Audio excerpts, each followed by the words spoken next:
Hello বন্ধুরা, সবাইকে রাম রাম। আজকে শুভ সকালবেলা উঠে দেখছি প্রচণ্ড বৃষ্টি হচ্ছে। তো আমি দরজা দাঁড়িয়ে কিছু ভাবছি, ভাবার কারণে ডেলি বৃষ্টি হচ্ছে, আর ভালোও লাগছে না বাড়িতে।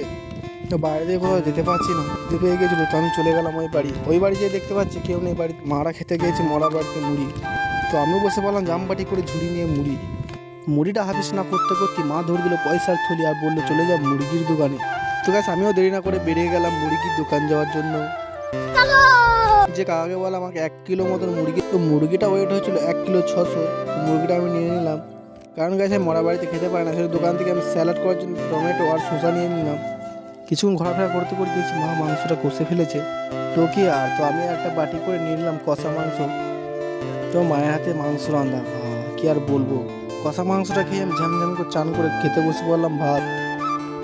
এদিকে দেখছো আমার ভাই আর আমি খেতে বসে পড়েছি, আর সম্পূর্ণ যা যা দই মিষ্টি সব কিছু আমরা নিয়ে চলে এসেছি। তা আমরা তখন করি পেট পুড়ে খাওয়া দাওয়া। তোমরা এটা তখন নতুন কোনো মিনি ব্লগের জন্য